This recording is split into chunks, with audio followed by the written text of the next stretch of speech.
Hello guys! Welcome. Sa pick a card reading tayo ngayon. So ito yung pile 1, ano yung pile 2. So ngayon itatanong natin sa dalawang card na to. So pili kayo dito kung saan kayo na-attract sa dalawang card na to.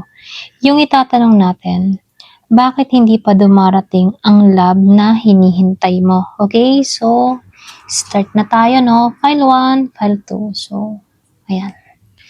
Dito muna tayo kay file 1. Ito yung napili mo, file 1. Bakit hindi pa dumarating ang love na hinihintay mo? Give me the message. Bakit hindi pa dumarating ang love na hinihintay mo? Give me the message. Bakit hindi pa dumarating ang love na hinihintay mo?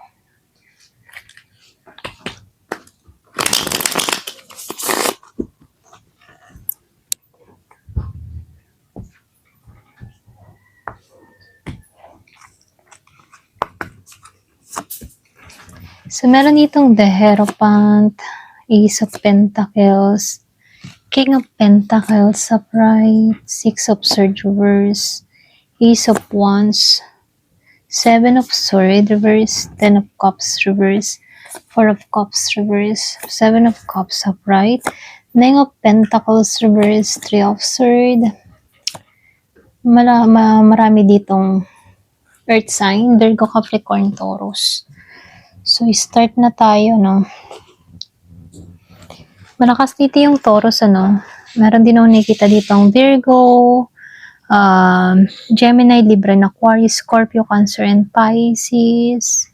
Mangilan-ngilan dito ang fire sign, Aries, Leo, Sagittarius. Okay, start na tayo.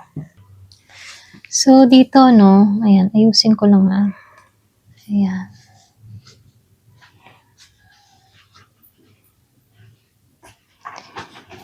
So, dito, lumalabas dito, bakit hindi pa dumarating yung love na hinihintay mo? Nakikitaan ko dito yung the Hierophant dito.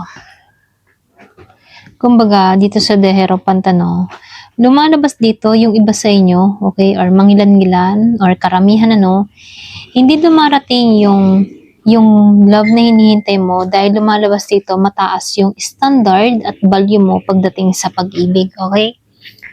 So, hindi ka basta pumapasok sa relasyon kung hindi tama or malinaw yung direksyon or intention ng tao na to sa'yo, So, nakikitaan ko dito, hinahanap mo ay yung tipo ng tao na seryosong commitment or pwede rin hindi panandalian lang, Kumbaga, nakikitaan ko dito, kaya kahit merong pagkakataon na dumarating sa buhay mo, hindi mo to agad-agad tinatanggap yung mga tao, Para bang hirap pumasok sa'yo, sa buhay mo, okay? Lalo-lalo na kung nakikita mo to na hindi masyadong malalim na pundasyon, okay? So, nakikitaan ko dito, iba kasi yung paniniwala at prinsipyo mo sa buhay, okay? Kumbaga, parang meron kang something na kakaiba, okay? Kakaiba kang tao. Hindi ka basta-basta napasok sa isang koneksyon na walang katuturan. Alam mo yun? So, nakikitaan ko rin dito, dito sa Ace of Pentacles upright and the King of Pentacles upright. So, mas practical kang tao, okay? Ito rin nakikita ko or pwede rin sabihin na mas importante sa'yo yung stability, okay? So, malakas yung focus mo pagdating sa security, maging sa trabaho at sa pagbuo ng matibay na pundasyon. So, gusto mo pagdating sa relasyon, gusto mo stable, may plano, at pang long term. So, lumalabas dito, yung love na darating sa'yo, hindi lang basta kilig, Lumalabas dito, meron ditong matured at andun yung responsibility, okay? Kaya, nadidelay dahil hindi pa kompleto yung alignment ng taong darating sa energy mo, okay? Kumbaga, yun yung nais mo, kaya ito yung ma-attract mo, okay? Kumbaga ikaw, hindi ka papasok sa isang connection na kita mo na hindi sigurado or walang security. Okay? So, nakikitaan ko rin dito, dito sa Six of Swords reverse. Kumbaga, meron akong nakikitang emotional baggage dito. So, merong parte sa'yo na hindi pa lubusang nakakaalis sa nakaraan. So, lumalabas dito maaaring trauma, sakit, or mga alaala ng dating relasyon, okay? Kahit hindi mo sinasadya, no, meron ako nakita dito ang subconscious resistance sa bagong simula, okay? So, nakikitaan ko rin dito sa Ace of Wands, ano, upright. And then, nakikitaan ko rito yung Seven of Swords. Kumbaga, no, tumitimbang dito yung desire versus fear, okay? Kumbaga, ito yung magkalaban, ano, desire at versus takot. So, lumalabas dito na gusto mo ulit magmahal at magsimula. Pero, nakikitaan ko dito, gusto mo yung merong passion at spark, ano, pero yung iba sa inyo, natuto ka na sa nakaraan. Alam mo yun? So, ibig sabihin, ngayon, ano, ayaw mo ng lokohan. Ayaw mo ng half-truths or mga red flags. Ayaw mo nun. So, lumalabas dito, mas maingat ka, at minsan, sa sobrang mong pag-iingat, ano, lalong nadidelay. Okay? So, nakikitaan ko rin dito sa Ten of Cups reverse, and then nakikitaan ko rin dito sa Three of Swords upright, ano, kumbaga, no, meron kang heartbreak, kumbaga, unhealed pain, yung iba sa inyo hindi pa naghihilom, kasi dito sa Ten of Cups reverse, pwedeng matindi yung heartbreak na nangyari sa'yo, or pwede rin matindi yung disappointment mo, okay, sa past relationship mo, na iniwan ka, okay? Kumbaga, nakikita ko dito, malalim yung marka. Okay? Malalim yung marka, malalim yung mga pinagdaanan mo. Hindi ka pa 100%, ayan. Hindi ka pa 100% na naniniwala na posible ulit ang happily ever after ng mga pain na naramdaman mo, okay? Or kahit after na mga gusto mo pang mangyari. So, lumalabas dito, no, kahit gusto mo ito na magkaroon ng love dito or tamang connection, ano, para bang meron ka pa rin confused, okay, na meron pa bagang gantong darating, okay, meron pa bagang tamang tao or meron pa bang mga ganun, no? So, lumalabas dito na meron ka pa rin hindi ka pa naniniwala na meron pang darating sa buhay mo, okay? Dahil nasaktan ka eh. Kumbaga, tumanim yung sakit na naranasan mo sa nakaraan mo sa'yo, okay? So, dito, no, nakikitaan ko rin dito sa Four of Cups reverse. And then, nakikitaan ko rin dito yung Seven of Cups upright, ano. Kumbaga, meron akong nakikitang miss opportunity. Okay? Meron ka napapalampas dahil dun sa desire and versus takot, ano. So, ibig sabihin, may mga pagkakataon na dumarating pero nalilito ka kung alin yung totoo. Okay? Kasi nangingibabaw pa rin yung mga nasaktan ka, nangingibabaw pa rin yun, ano. Pero kaya dito, may time na nalilito ka, ano ba yung totoo, ano ba yung tamang para sa'yo, mga ganyan, no? Marami kang option or pwedeng expectation, natatakot kang pumili ng mali kasi naranasan mo na magkamali, okay? Kaya minsan, napapalampas mo yung taong maayos sana, napapakawalan mo dahil lang sa mga, alam mo yon, yung dito, yung paninimbang-nimbang mo kung tama ba to or mali, ganyan, okay? So, meron ka napapalampas dito na pagkakataon. So, nakikitaan ko rin dito, no, dito sa Nine of Pentacles reverse, and then nakikitaan ko rin dito itong Eight of Pentacles upright dito. Kumbaga, yung iba sa inyo mas tinatrabaho mo yung self-worth mo, okay? Kumbaga, wino-workout mo yung iyong sarili, okay? Kumbaga, hinahanap mo yung halaga mo, ganyan, okay? So, nakikitaan ko dito, ito yung mahalagang mensahe. Kumbaga, binubuo mo pa kasi yung sarili mo dito, binubuo mo pa yung self-worth mo, at yung confidence mo pagdating sa laban, no? So, mas pinipili mo munang ayusin yung sarili. Pwede nga iba sa inyo, naghihintay ka na sana may dumating love para sa'yo. Pero mas ngayon, mas nakikitaan ko dito, yung iba sa inyo, mas nangingibabaw pa rin dito na buuin yung sarili niya, okay? Or pwede rin na andito ka muna focus ka sa self mo, okay? So, mas pinipili mo munang ayusin yung sarili mo, yung mag-heal, yung mag-grow, at ito yung mensahe sa'yo, okay? Tama yun. Tama yung ginagawa mo, okay? Kasi dito, nasaktan ka eh. Alam mo sa sarili mo na marami kang experience na mahirap dito sa tao, sa nakaraan mo. Kaya dito, mas pina-priority mo na buuin yung sarili mo, makita mo yung halaga mo, at tama yung action na ginagawa mo bago ka magmahal ng bago, okay? So, nakikitaan ko rin dito, no, yung pinaka message sa'yo dito kasi meron ditong King of Swords dito upright. Kumbaga, Sinasabihan ka dito, no, yung susunod na love na parating sa'yo, malinaw to. Very honest to si King of Swords. Very honest. Kumbaga, emotional matured siya, diretso yung kanyang intention, ano, walang paligoy-ligoy. Pero darating lang ito kapag malinaw ka na sa sarili mo, okay? Kasi yung iba sa'yo nag-heal pa, or pwedeng doon ka muna nakatuon, or pwedeng ito yung plano mo, ano, alam mo yun? So, nakikita ko dito, darating yung taong ito kapag hindi ka na nasasaktan sa nakaraan mo, okay? Lalo-lalo na kapag na-workout mo yung sarili mo, nakita mo na yung confident mo ulit, naibalik mo yun, at yun naibalik mo yung self-love mo, okay? Dun papasok to. Kasi itong taon na to, nakikita ko dito, darating to, lalo na kung puno-puno ka na ng karunungan, alam mo yon, full of wisdom, ganyan. So, marami kang natutunan sa mga pinagdaanan mo, okay? So, nakikita ko dito, kahit marami kang bigat na sa nakaraan mo, nakikita ko dito, unti-unti ka mag-i-evolve at darating tong taong ito.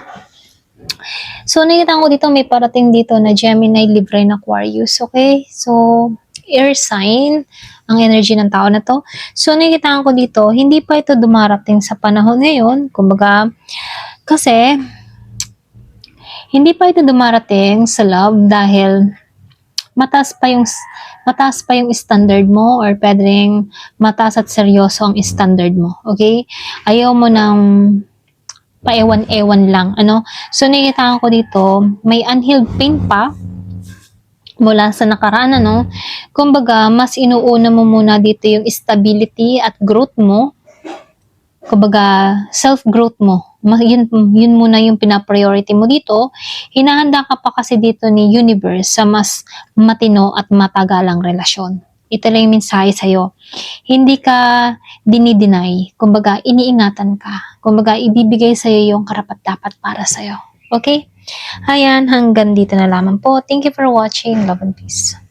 Hi, file 2. Ito yung napili mo. Okay, so ngayon tatanong natin dito, no? Bakit hindi pa dumarating ang love na hinihintay mo? Give me the message. Bakit hindi pa dumarating ang love na hinihintay mo?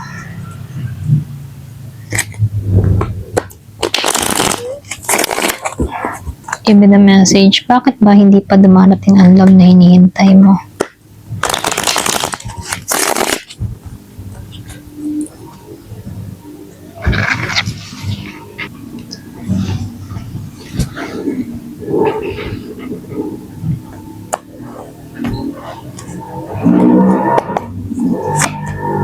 Oo.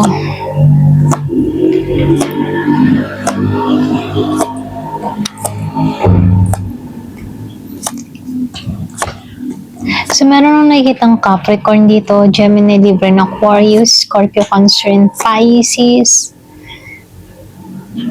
Meron nung nakikitang Aries, Leo, Sagittarius dito. Halos lahat dito energy, okay? Ayan. So, bakit nga ba hindi pa dumarating ang love na hinihintay mo? Ayusin ko lang. Ayan. So, dito, no? Lumalabas dito, bakit hindi pa dumarating yung love na hinihintay mo? Kasi ito yung root. Ito yung root cause. Okay, si the devil. So, lumalabas dito, yung iba sa inyo, no, karamihan, nakikitaan ko dito, yung pinakaugat ng delay ay yung toxic. Okay? I mean, ano, meron nung nakikita ditong toxic attachment o pwedeng karmic bond. Maaring meron ditong taong mahirap pakawalan, or pwedeng kahit tapos na kayo, ayaw mo pang pakawalan tong tao na to energetically. So, lumalabas dito, meron akong nakikitang pattern. Yung mga tipong may pattern ng relasyon na paulit-ulit pero masakit. So, lumalabas dito na may takot na sa pagkawala ng control o pagiging vulnerable. Okay? So, ibig sabihin na, no, kahit hindi mo namamalayan, may parte ng puso mo na nakakadena pa sa nakaraan. Okay? So, nakikitaan ko dito, no? So, hindi halos lahat, ano, kung hindi mo feel tong file 2, pwede ka pang lumipat kay file 1, okay? So, dito, nakikitaan ko dito sa 5 of Swords, Meron akong nakikitang emotional battle. Yung iba sa inyo, kumbaga no, may energy na panalo pero talo yung puso. Ganon. Ibig sabihin, ano, pinipili mong protektahan yung sarili kahit masakit. Yung iba. So, lumalabas dito, mas inuuna yung pride kaysa sa emotion. So, nakitaan ko dito, ayaw mo na masaktan ulit. Yung iba ha.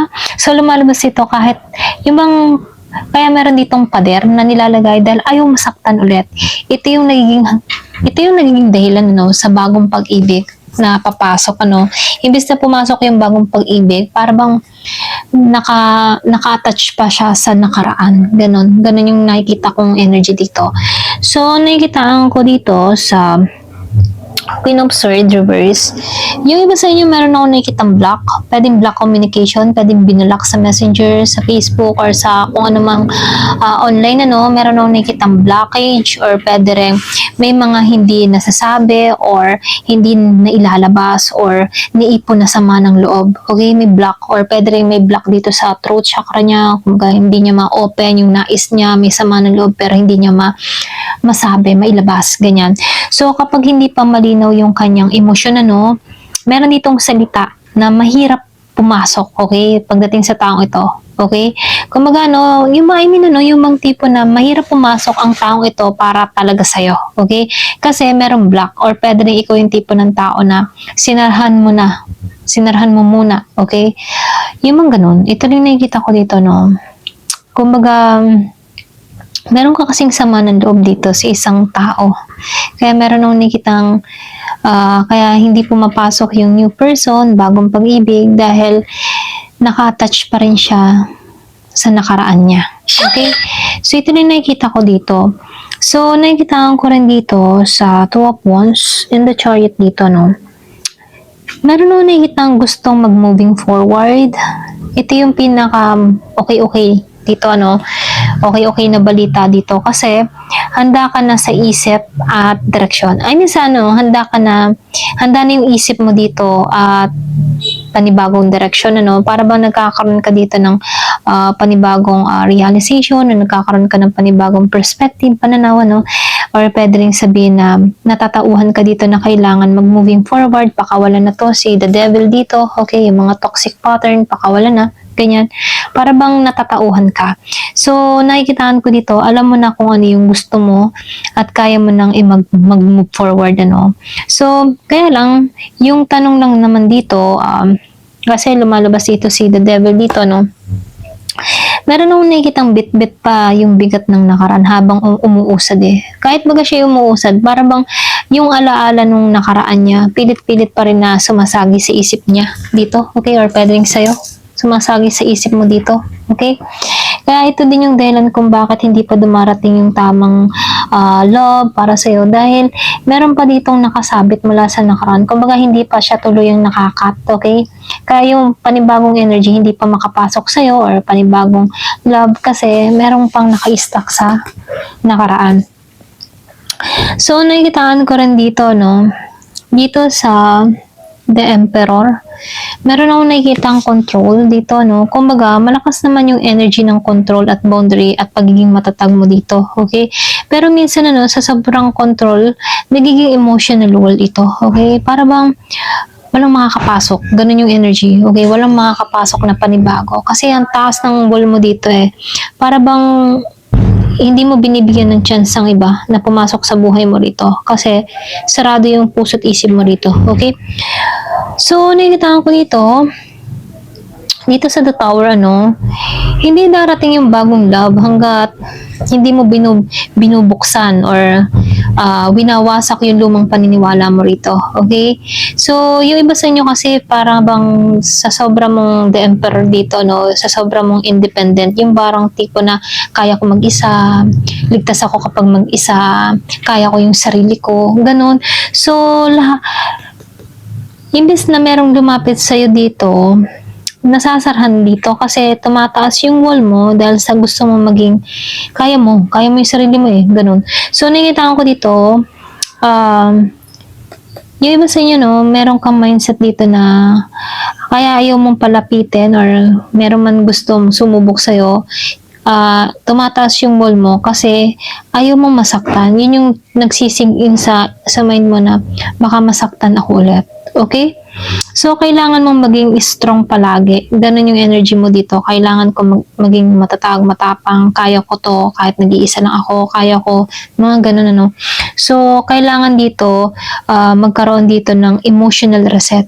Kumaga, hindi mo kailangan maging laging dito si The Emperor na sobrang taas ng wall. Kaya yung iba na gustong pumasok sa'yo dito, hindi makapasok dahil naninindigan ka na kaya mo mag-isa. Ganon. Ito lang nakikita ko, no? So, dito, nakikitaan ko rin dito sa Six of Cups. Meron kasi ditong past love energy, okay? Para bang meron ditong alaala. Malakas pa rin yung energy ng nakaraan. So, yung ex, childhood wounds, so, pwede rin yung mga first love, ganyan. So, meron akong nostalgia dito na, kumbaga, meron akong nakikitang humahawak pa sa puso niya eh, okay? Kumbaga, meron ditong what if, okay? Mga ganun, no? Ano kaya kung hindi ko to ginawa? Ano kaya kung ganito yung gawa? Sana ganito pa rin kami. Ganyan, no? Kumbaga, meron ditong alaala, nagbabalik tanong ang alaala, or pwede rin, merong tao sa past mo na nag-iisip ng ganon kung bakit pilit ka pa rin na nababan sa taong ito, energetic bond, no? Kasi meron akong nakikitang alaala na hirap pakawalan, okay? Pwedeng isa sa inyo, merong ditong tao na ayaw kang pakawalan or pwede rin ikaw ayaw mong pakawalan yung alaala ng nakaraan, ganyan. So, nakikita ko rin dito sa Page of Cups reverse. Kumbaga sa Page of Cups reverse, then sinabayan ko dito ng King of Cups reverse din dito. So, nakikita ko dito, pulos na ka-reverse eh. Kumbaga dito, meron ditong emotional immature, okay? Kumbaga, yung bagang takot siya na express yung kanyang emotion. Kung ikaw man to or siya, dumarating ito na tipo na hindi available pagdating sa kanyang emosyon, okay? So, may feelings pero hindi kayang ipahayag ng kanya. May feelings pero hindi niya kayang ipahayag ng maayos, ganon, okay? So, kaya nadidelayan yung tamang connection kasi nakikitaan ko dito, nagkakaroon dito ng sarado, okay? Close yung kanyang feelings. Ayaw niyang aminin na kailangan din niya ng kapareha dito. Para bang tinatak niya sa isipan niya dito na kaya ko mag-isa. Okay? So, dito, nakikitaan ko dito itong Four of Swords. So, dito, meron nung nakikitang healing phase eh. Yung iba sa inyo nasa healing phase ka.